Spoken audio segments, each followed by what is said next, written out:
Hello and welcome to Patrick Come Lately Talk Radio. This is Stefan, your host, British by birth, American by choice.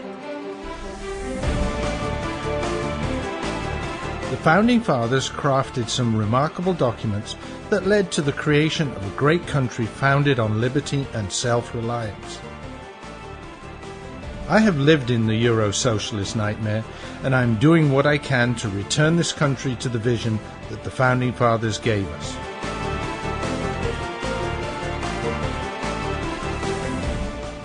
We need to strive to rebuild that shining city on the hill, for without us, the world has nowhere to turn for freedom.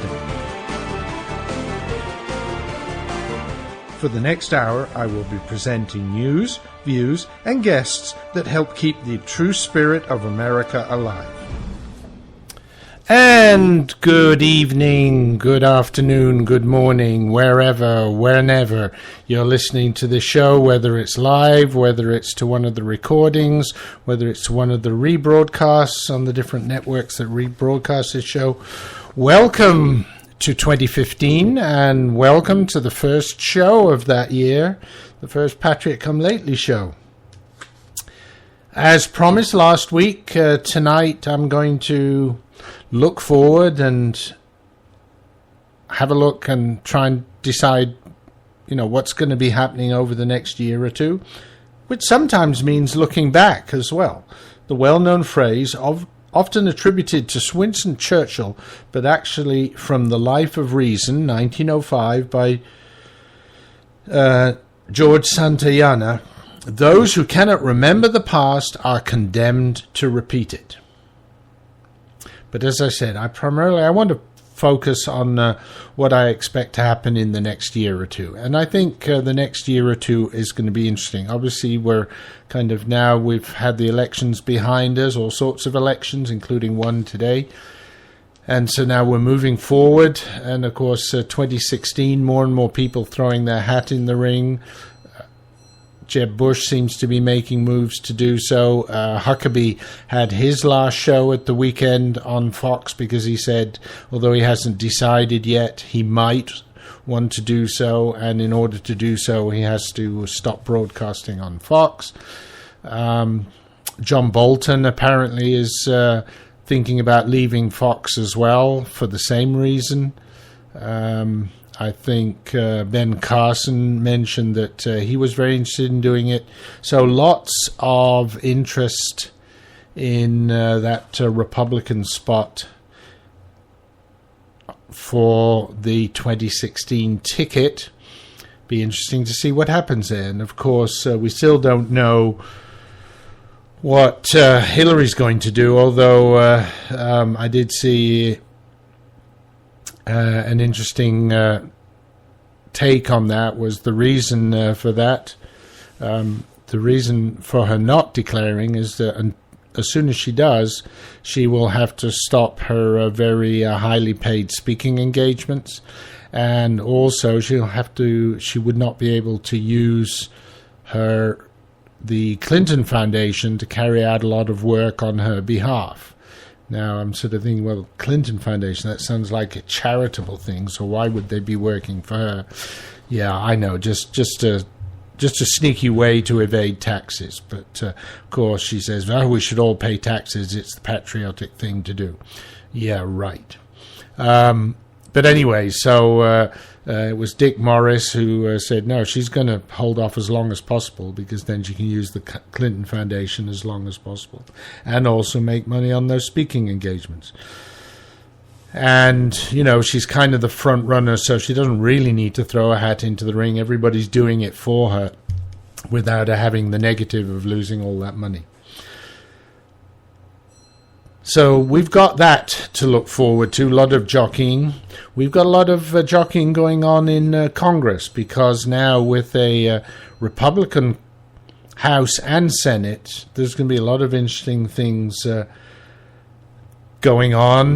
Bills coming to his desk. Is he going to really veto that many? Is he going to just steam ahead and just ignore Congress and just pretend to be a king and do as much as he can with executive actions. He seems to be indicating that he wants to do that. Lots of room for fireworks coming up over the next few months and into 2016 very definitely. So I think what I'm going to do, I'm going to jump straight into my weekly commentary.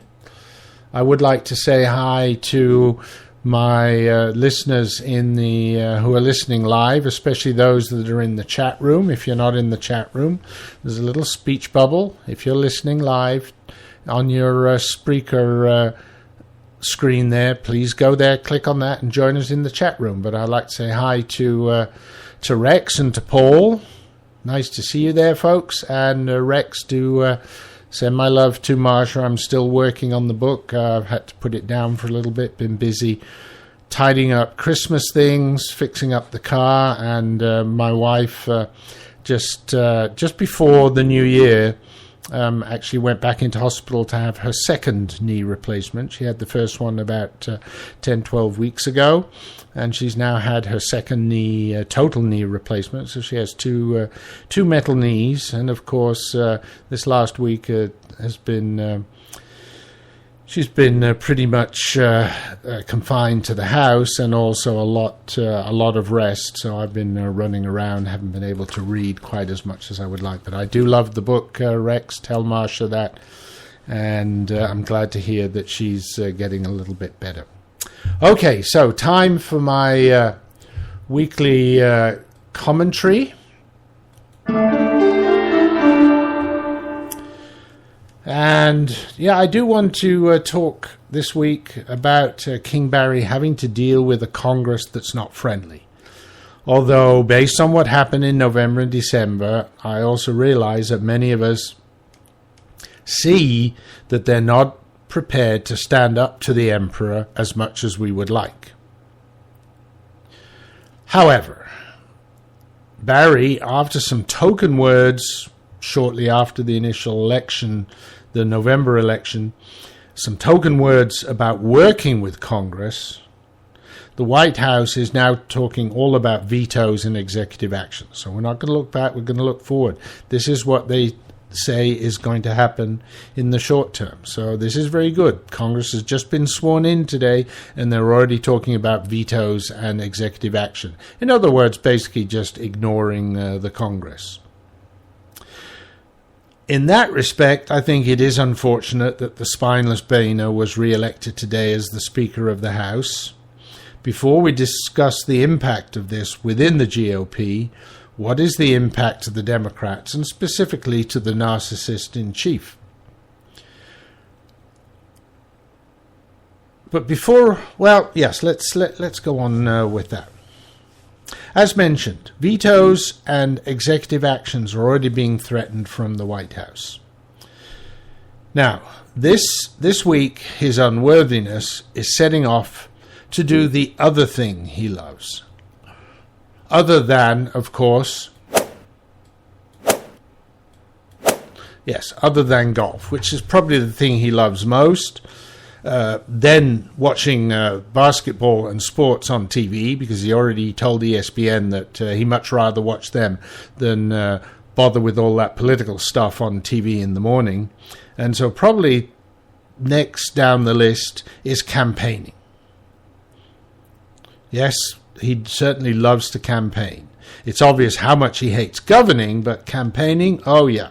So he's setting off on a trip this week. He's going to Detroit. I can't remember whether that was today or tomorrow. Then on to Phoenix. Yes, I think Phoenix on Thursday and Tennessee on Friday. So Detroit was supposed to be tomorrow. Ironically, the first stop in Detroit, he was intended to go to a Ford factory that's building small vehicles and hybrid vehicles. You know, hybrid vehicles, I mean, that's definitely got to be green.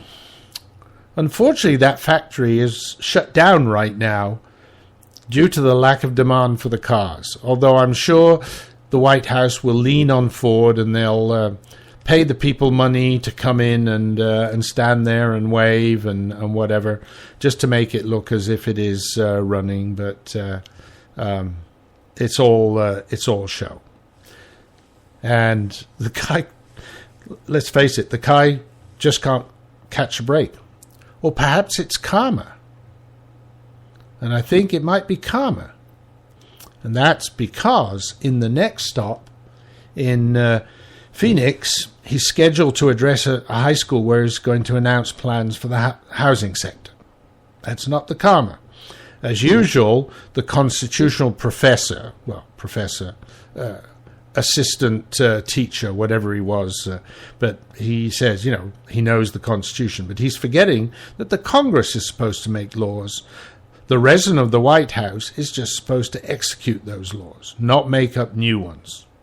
But anyway, while in Phoenix, do you think he makes time to visit the VA hospital at the center of the VA scandal? Why? That might mean spending time with vets and being nice to them. No time at all for that. And that explains my karma remark from earlier. But King Barry will have another opportunity to show his love, or lack of it, for our heroes, and I'll talk about that shortly. In Tennessee, he's going to be joined by the court jester. Yes, the VP is being allowed out in public. I wonder what interesting statements we might get from Loose Lip Joe. The topic's going to be education. So will the narcissist be announcing something that is another BFD? Or will it just be another attempt to goad the Republicans in Congress by announcing some executive action that is totally unconstitutional? Well, we don't know. We will find out on Friday. But back to the real issue. It's going to be interesting to see. Excuse me a moment, I got tangled in my microphone cable. It's going to be interesting to see how the White House spins the multiple vetoes that are going to be coming. And I want to come back to this. We know they're going to be, in the short term, there's going to be some vetoes. Of course, the big one is the Keystone XL pipeline bill. That has already cleared the House, I understand, and but dear leader has already said that he will veto it as soon as it comes out of the Senate. And the White House puppets are reiterating this as well very recently. However, there are rumors, and that would be very interesting, there are rumors that a number of Democrat senators, pushed by their paymasters, the unions, may vote along with the GOP to give a veto-proof majority. That would be a lovely slap in the face for the king. But even before the Keystone bill, it seems that one of the first bills through the new House is on its way to the Senate. It is a bill that encourages employers to hire vets. It's good for vets, good for employers, but Barry will have a temper tantrum because it also contains clauses that weaken some parts of Obamacare. It was voted through the House with a 412-0 vote. So very definitely bipartisan. But that doesn't matter for Barry. After all, he is a party unto himself. Okay, folks, it's time for our first break. I will continue with my weekly commentary shortly. You can lose 10, 20, 30 pounds or more with Maximum Slim's first ever rapid weight loss guarantee. Today, you get Maximum Slim, an advanced fat and carb blocker, absolutely risk-free. The all-natural ingredients in Maximum Slim are a powerful weight loss combination. The Maximum Slim formula turns your body into a fat-burning furnace that supercharges your weight loss. Advanced fat and carb blocker stops the breakdown of sugar so your body doesn't store it as fat. Today, you'll get both of these products absolutely risk-free with no obligation. Only pay shipping. There are no expensive meal plans or exhausting DVDs. Just take Maximum Slim twice a day. It's fast, simple, and now it's guaranteed. Look, you can start losing weight today or not. Go back to your high school days and wear your favorite jeans again. Guaranteed. Call now and get both weight loss formulas free. Call 800-451-0228. 800-451-0228. That's 800-451-0228. Doc, you gotta give it to me straight. All right. 'Cause I'm dying here. I mean, take a look at this letter from the IRS. Oh, my. This is killing me, Doc. I tell you, it's killing me. Cheer up, my friend. Huh? The tax doctor is here. My diagnosis tells me that you're going to be just fine. Really? The tax doctor will not rest until we find you the best possible tax settlement. Really, Doc? Guaranteed. If the IRS claims you owe them $10,000 or more in business or personal back taxes, call a tax doctor right now. We could save you up to 75% if you qualify. Guaranteed or you pay nothing. Call right now for free details. 800-917-8546. 800-917-8546. 800-917-8546. That's 800-917-8546. This is Patrick Come Lately Talk Radio, coming to you live via the internet, via rebroadcast on WRSDB, the Red State Talk Radio Network, or from the recordings at archives.patrickcomelately.us. And this is Stefan, your Patrick Come Lately. Before we continue with my weekly commentary, just like couple of quick things. First of all, I want to thank all my listeners, but especially those on the Red State Talk Radio Network. Last month, the month of December, I was back up in the top 5 and actually in position number 3 again in terms of listeners per show. So this is a statistic that Primo, with his very successful network, gives us every month, and occasionally I manage to get up there, so my thanks for that. Occasionally I'm just outside, and normally 6th or 7th position, so still up there in the top 10 amongst a bunch of very, very good hosts. So it's a very good network. RedStateTalkRadio.com is the place to go if you don't already go there, and you can catch this show, rebroadcast of this show. You can also catch, like I said, lots of other good hosts there. And in actual fact, TopTalk.net voted Red State Talk Radio as the best internet network for the 3rd year in a row. So congratulations to Primo and my fellow hosts on making that possible. So, second thing I wanted to do is play a little bit of music, a little bit of entertainment here, and this is actually something that was created by one of the other hosts on Red State Talk Radio, Jimmy Z. It's a little old, but I think the message in it still applies.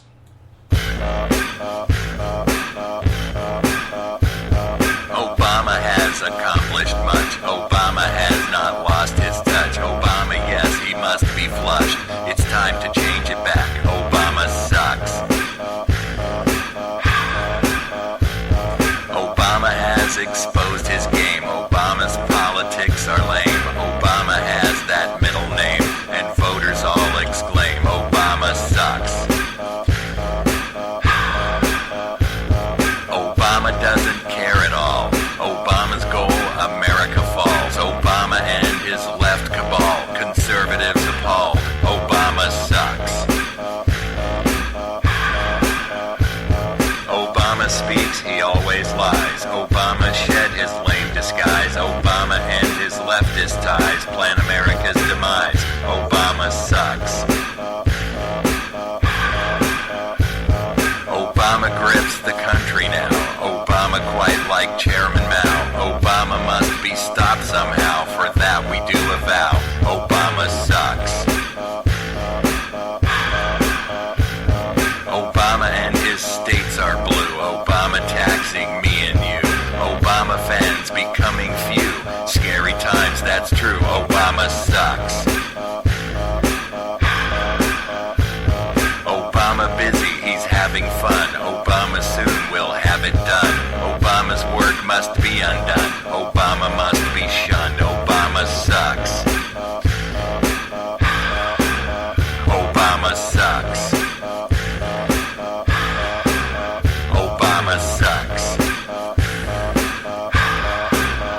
Obama sucks. Obama sucks. I just thought I'd join in there at the end. If you were listening, you'll hear I think the message still really does apply. But anyway, let's get back to the weekly summary. And after talking about Obama and vetoes and his little campaign trip that he's going off on, let's talk about the GOP. Will they be torn asunder, as the left would love to see, by the machinations around the election for Speaker? I don't think so. I think Speaker Boehner has kind of consolidated his power in this election.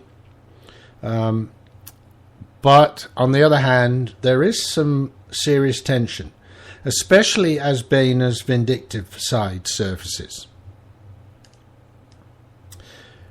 But before we talk about that vindictive side, I do want to make one comment on the whole process. I'm surprised how the election of the Speaker takes place. It's an open vote where everyone has to declare their vote verbally.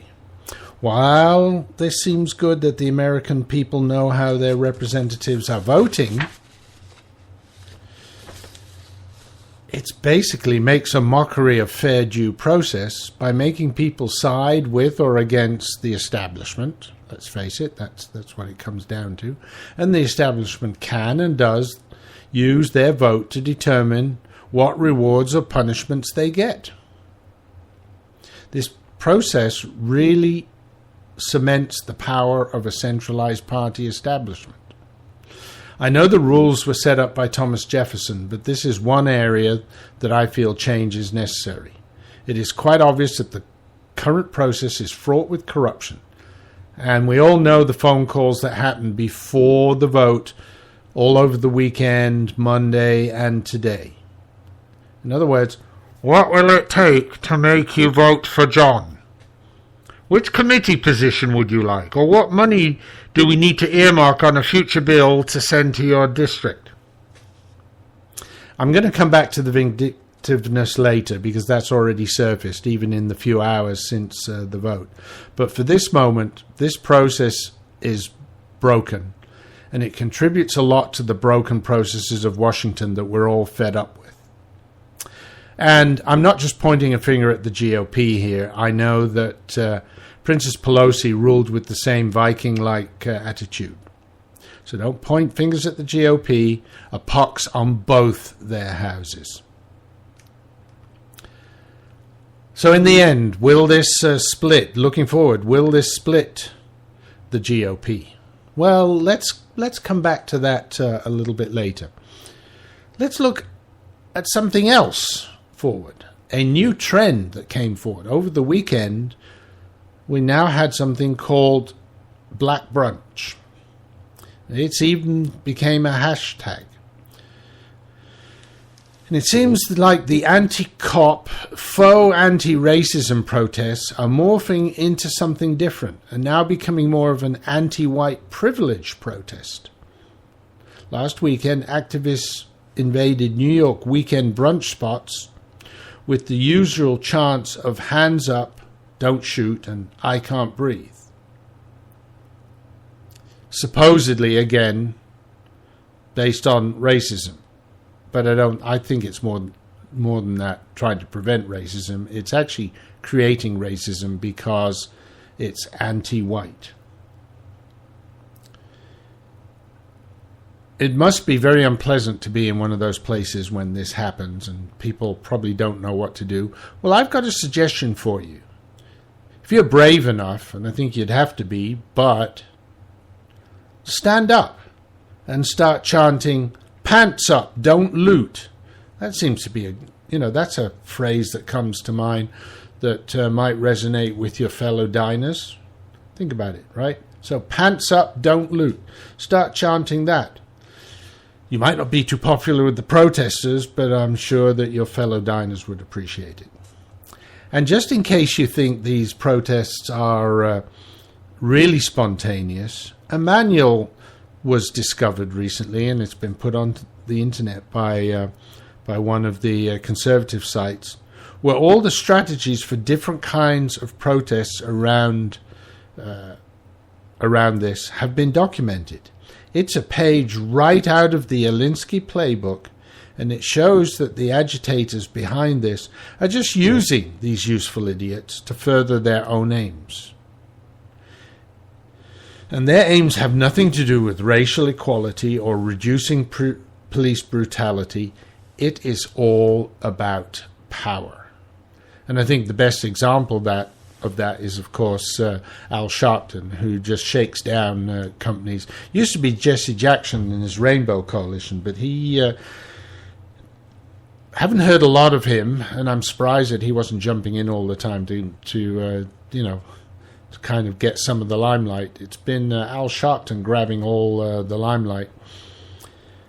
And also a lot of the money. Apparently Walmart was paying him money, and they pay him consulting fees or this or that just to make sure, and basically hush money, and based on paying him money, then he is expected to stop the blacks from protesting or saying that Walmart is racist, whatever. I mean, it's just a shakedown. It's the good old mafia routines, but instead of Italians now, we got people like Al Sharpton and, of course, Jesse Jackson doing the same thing with his Rainbow Coalition. Although, like I said, recently he's been a lot quieter, but he uses those exact same techniques. And, of course, having somebody, a corrupt racist like Holder in the Department of Injustice didn't help much either. Okay, folks, before we move on to looking at what might happen to the GOP with some of the vindictiveness, let's take another quick break, and I will be back right after these messages. Patriot come lately. British by birth. American by choice. Just like the Founding Fathers. The voice of the conservative resistance.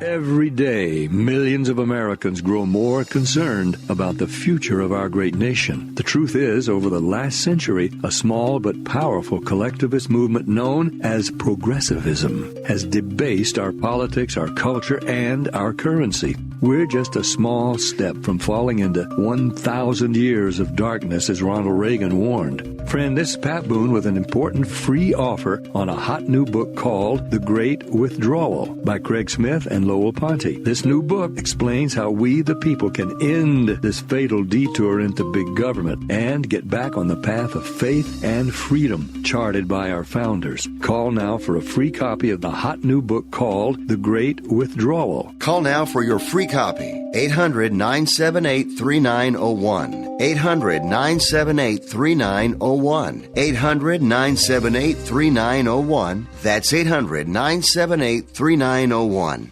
Owe $10,000 or more to the IRS that you can't pay? Call now for immediate help. At the Tax Relief Line, we help people just like you. If you take on the IRS alone, you could be facing levies, liens, even wage garnishments, personal or business tax issues. If you owe $10,000 or more to the IRS, call now and see if you can pay less. They can freeze your bank accounts, even garnish your wages. Call the Tax Relief Line now for immediate help. Our expert team of tax professionals will negotiate your tax problem and deal with the IRS for you. If the IRS is threatening you with levies, wage garnishments, or seizing your assets, call now and see if you can pay the IRS less. 888-789-5043. 888-789-5043. 888-789-5043. 888-789-5043. This is Patriot Come Lately Talk Radio, keeping the spirit of America alive, a proud member of the Red State Talk Radio Network.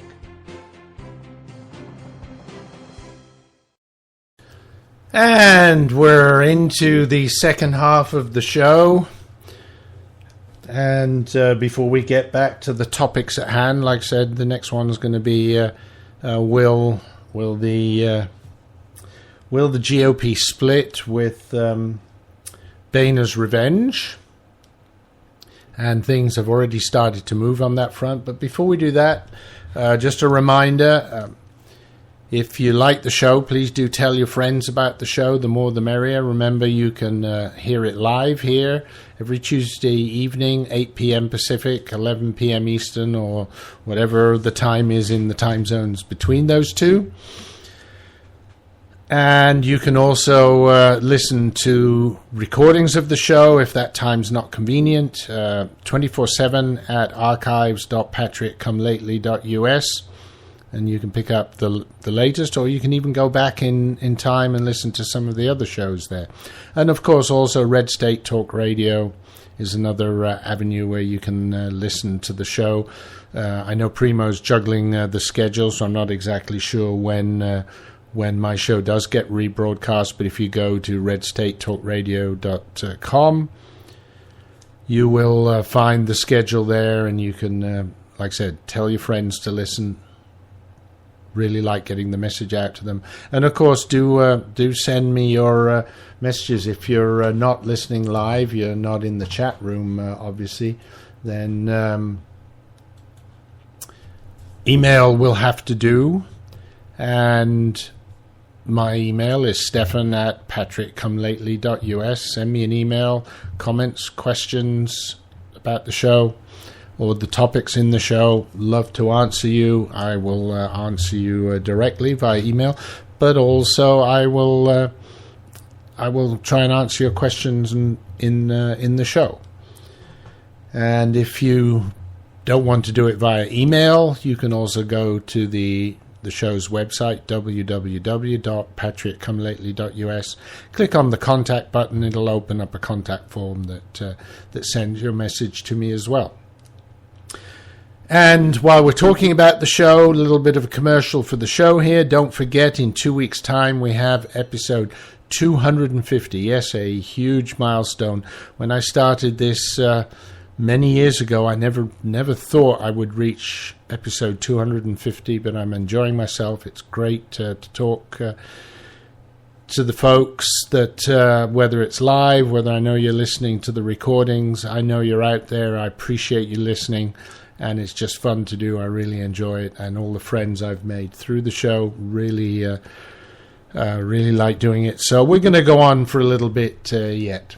Anyway, before we get back to the topic, also, I promised a little bit more music this, at least at the beginning of this year. So here's another song, and again, it's an older song, a few years old, but the message is good.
Yes, Hollow Man. That's a song by Ray Martin Cerimelli. And, of course, we all know to whom he is referring. And good way to go into 2015. 2 years of lame duck, and hopefully he will be a Hollow Man. I know he's going to try his best not to be, but hopefully Boehner will have a little bit of backbone and stand up to him and stop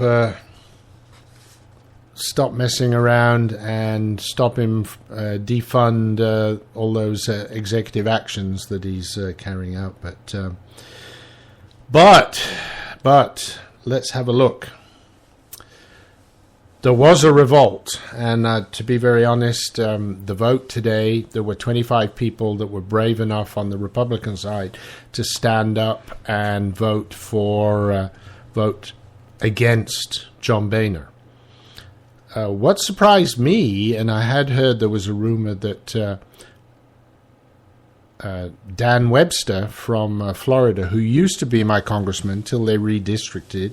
I helped just in a very small way, but I did help get him elected over Alan Grayson when Grayson was in my district, and then they redistricted, and Alan Grayson won the new one, and we were in the new redistricting, and Webster moved off. Slightly different area, but I do feel so. I was surprised to see Dan Webster throw his name into the hat, and he actually got 12 votes, which surprised me that he would get that many. Everything that I saw of him when we were working for him, and we saw him a few times, he seems like a quiet, unassuming person, and not the sort of person that I would have expected to stand up and run for Speaker. Having said that, I think he would have been a very good one. He's a very principled person. He at the time he was sort of aligned with the Tea Party when we were campaigning for him, although in the primary he had beaten more Tea Party-like candidates. But he just seemed very, sort of very normal and reasonable. So I think he would have made a good speaker. It surprised me that he threw his name in. I would never have expected him to do that. It didn't surprise me that he got almost half the votes of the dissenters. So that shows that he is really a good guy. Of course, what happened, Boehner moved swiftly and he booted both Daniel Webster and Rich Nugent, who voted against Boehner. And Webster actually talked how apparently he distributed flyers, and he said he would better adhere to the House rules than the Ohio Republican. Ooh, that's nasty. But that's exactly what I would expect of Dan Webster. He was somebody who would follow the rules, and that's what I knew of him. So, of course, that meant that the GOP leadership thought that seats on the Rules Committee were a plum that both Nugent and Webster should lose. Now, to a certain extent, I can understand. The Rules Committee is sort of a very important one in the whole leadership of the House, determines which bills come to the floor, etc. But if Boehner is trying to show that the GOP is a big tent, to boot them immediately, he should have maybe Webster because he ran against him, but Nugent just voted for Webster. He should have maybe left Nugent there as a sop to the Conservatives. And this happened within a few hours, so that really looks vindictive. If he'd have taken a bit more time, it would have been better, but he didn't do that. Wow, it's already time for our last commercial. So let me quickly get this one out of the way, and then we can finish off this discussion of the GOP and whether or not it might be harmed by Boehner's revenge. Reporting from the eye of the storm. This is the worst weather we've seen in quite some time, folks. and I don't see any end in sight. People have been calling in from across the state complaining their basements are flooding. One guy said he now has an indoor swimming pool in his basement. I told him he needs the waterproofing innovations from Basement Systems. If you want a dry basement or crawl space that will weather any kind of storm, you need the patented solutions from Basement Systems. You've seen them on home makeover shows throughout the country. With a lifetime warranty, every solution is custom designed for your basement. Call now for a free estimate, and you'll never have to worry about storms like these again. I'm predicting this storm front is heading your way, so call Basement Systems and relax. Call 800-205-8665 for your free in-home inspection, or visit basementradiooffer.com. That's 800-205-8665, or visit basementradiooffer.com. I've owned my company for 14 years now, and I can tell you that payroll is a 4-letter word. I hate doing it. It eats up hours I don't have, and it costs me money I could be saving. But my accountant's too expensive, and I'm not sure who to call. But I know I need help. We're Paychex, and we take all the hassles out of small business payroll. We save you time and money. It's easy. Call, fax, or give us your payroll information securely online, and we take care of the rest. We calculate the correct taxes, manage payments and direct deposits. We even send out your checks. Payroll doesn't need to be a 4-letter word anymore. We're so sure that we can save you time and money that we'll give you a month's payroll free. Just for calling 877-750-5371. Get 1 month's payroll for free. Call Paychex right now. 877-750-5371. That's 877-750-5371. This is Patrick Come Lately Talk Radio, coming to you live via the internet, via rebroadcast on WRSDB, the Red State Talk Radio Network, or from the recordings at archives.patrickcomelately.us. Okay, we're into the final segment of the show. This is Stefan, your Patrick Come Lately. Just reminding you, if you like the show, please tell your friends. You can listen to it here at radio.patrickcomelately.us. 11 p.m. Eastern, 8 p.m. Pacific, 9 p.m. Mountain, 10 p.m. Central. And you can listen to it 24/7 at archives.patrickcomelately.us, or you can always catch me whenever the schedule is on redstatetalkradio.com, or some terrestrial stations that also carry the Red State Talk Radio feed. So plenty of ways to listen. Tell your friends. The more, the merrier, as I've said. We were talking about the split in the GOP. Just to go back to Dan Webster being perhaps the most successful guy trying to unseat Boehner, even though it didn't come anywhere near doing that.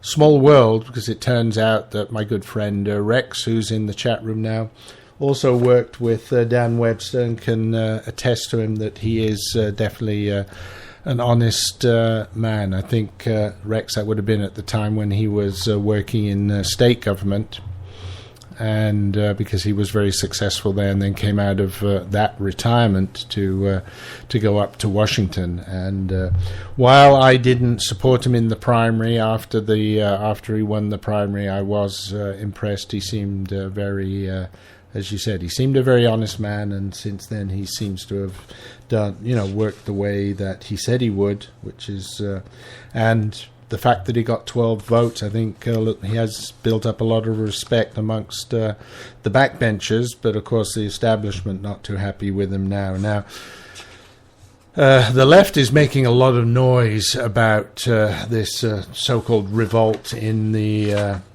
ranks, and of course they're just loving this.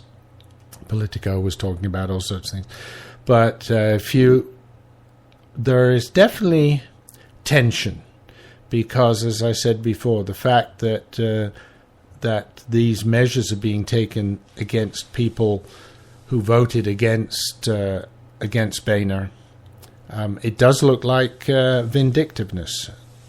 As I said before the break, there are some areas where you can say, like the Rules Committee, that's very closely related with the leadership, and if the leadership feels they can't trust you, I can understand not putting you in that role. But to start taking away other roles from people. Just shows that the establishment is scared shit of the Tea Party wing, and doing everything to eradicate them. John McCain's been doing the same in Arizona, doing everything that he can, and using his PAC to basically unseat Tea Party local officials, precinct captains, even down to that level. So there's an all-out war against the Tea Party and the conservative wing. They want to go back to the pastels. There was a great thing on the internet the other day that said, why do we continuously forget that the person that was labeled the biggest extremist in the Republican Party won by a landslide, probably one of the biggest landslides ever in political history, and of course that was Ronnie Reagan when he took I don't know how many of the electors and how many states, etc., but just a total landslide, and he was the biggest thing. We need to paint with bright colors and not the pastels that the Johnny Boehners do. But we're stuck with him for a while, so folks, we'll just have to live with it. But one of the things that Politico was highlighting, because they love to obviously highlight the tension, is that a GOP legislator who wanted to remain anonymous said, it's one of those cases where the fire has only gotten more intense. More attention has been brought to this now. It's not going to go away. So other people who are likely to lose their rewards, if you like. For example, Virginia Representative Scott Rigel got a slot on the Appropriations Committee, which is important for his Virginia Beach district because they got Navy bases there. So he's likely to lose that. Mark Meadows had gotten into the good graces and then turned his back on Boehner. Martin Stutzman from Indiana had dinner on Monday night where the uprising was discussed, and sounds like he indicated that he wasn't going to go along with it, but then he did go. So what's going to happen? I think that looking forward, if Boehner is vindictive, it will cause a lot of problems. Now, will the right be able to do a lot? Right now, the establishment think they have it all in hand. They think they probably have about 220 people that they can count on. I think it's right now they have a total of 235. So they think there's about 15 rebels that they may not be able to count on for certain critical bills. But with 220, they have more than enough people. And so they feel quite comfortable when votes come up. But if they're seen to be very vindictive, will there be people who might have voted against Boehner but didn't because they were too scared or too political? And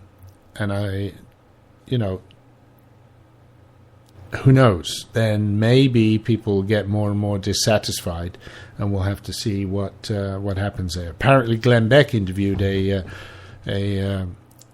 Republican lawmaker, a congressman, today, and tore a strip off him for because of voting for Boehner, because I guess the guy said the same thing. Well, if you want to get anything done, you have to go along. And Glenn Beck basically said, and you're part of the problem because it shows that you're getting corrupted by Washington already. I guess this may have been a freshman, and say you've hardly been up there, you've just been sworn in, and already you're getting corrupted by Washington. So thank you, Glenn Beck, for saying that, because that's exactly, and I agree 100% with that. That's exactly what I wanted to say.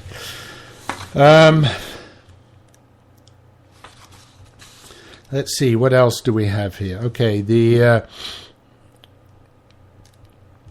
so if we just look, because there had been some little bit of a revolt in the previous election, just to make sure this time around, Boehner has been calling nearly every House Republican during the last 3 months, asking for their support.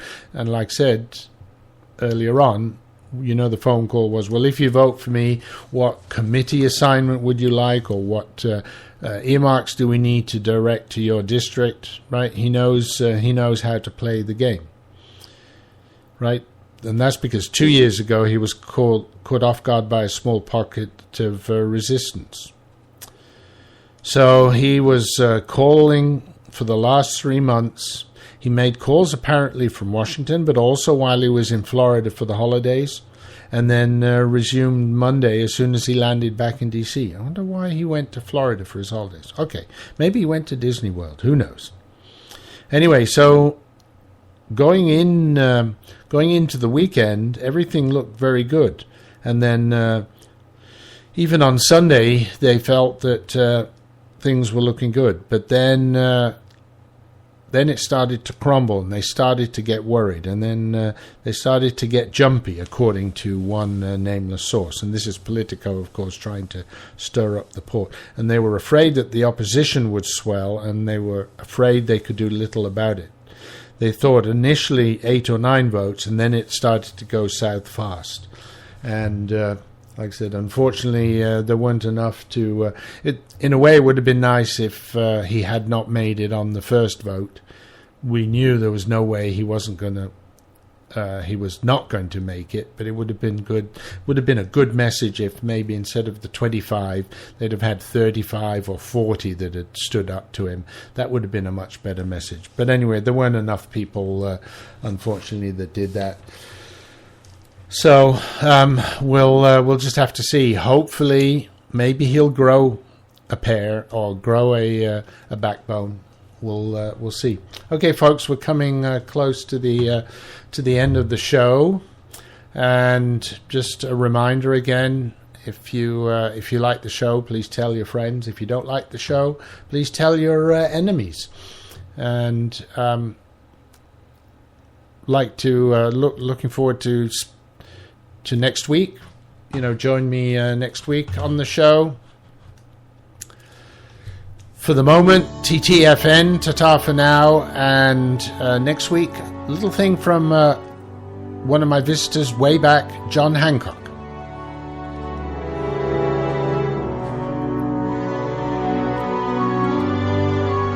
Thank you for listening to this edition of the Patriot Come Lately Show. Please take what you have learned and share it with friends and family. Better still, tell them about the show so they can listen too. Remember to support the advertisers on the show. It helps keep this show on the air, and I thank you for that.